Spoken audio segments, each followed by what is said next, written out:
شفتنا مربيتي أماني كان كايوتنا تجمع شوك عبدو سجلتنا شيري تاسيسي شر دين الدنيا ربين سرها قبو.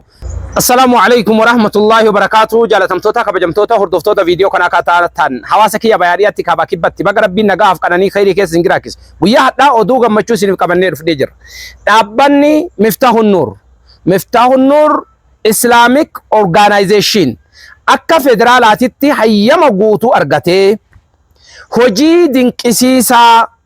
كأيغانا أمالي سينا جارا يوكاد ألوتا كينرات ألوتا رفت دبرو دندو هجتو راف قبايقا بيجرا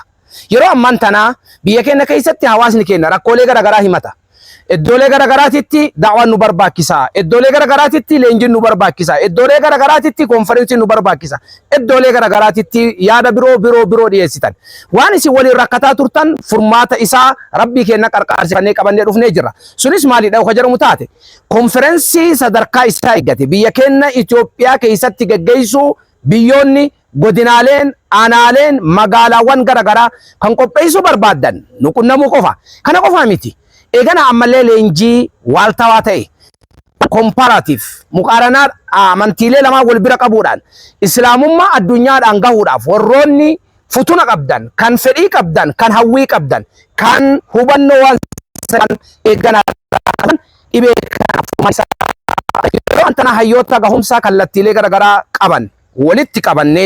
barumsa leenjii eegana ammallee gama social mediaatiin akkasuma biyyoota garagaraatitti illee deemuudhaan leenjii kennuudhaaf qophoofne jirra. Kana qofaa miti toohidni magaalaa keenya keessatti hin lallabamne eegana wanni nu dhageenyu wantoota baaxilaati jettanii warri gurri keessan baaxilaan isin duude gurra keessaniifis qoricha argamee jira. Eegana dargaggeeyyii lafaa dhufan afaan cufaa kan biyyaa fi biyyootana bareechuudhaaf toohidaan eegana dalagaan biyyoota dalaganii addunyaadhaan gahuudhaaf qophaa'an yeroo ammaan tanaa qabannee isinitti gadi dhufaa jirra. Kanaafuu namoonni khayrii tana keessaa qooda fudhatuu barbaadan konfiraansii sadarkaa isaa eeggate biyya keessan irra qopheessu leenjiin gahaan isinii kennamee risaalaa hawaasni fedhii qabdan akkasuma biyya keessan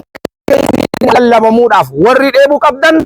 lakkoofsota iskiriin irratti argamu kanaan nuqunnamuudhaan eegana ammallee khayrii tanarraa qooda fudhatu ni dandeettan. Hireen dhuftee jirti waan kana dirqama kenna cufti nama rabbitti amanee kan kaayoo tanatti gammachuu qabdu sagalee tana sheerii taasisi sharri diini duniyaa rabbiin sirraa qabu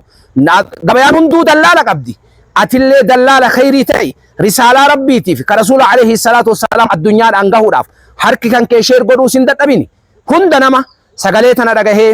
sheerii taasisee dhagahee nama dhageenye dhageessise qubsuma teessan rabbiin firdoosiin haa taasisu dhaamsa kiyya. Wassalaamu alaykum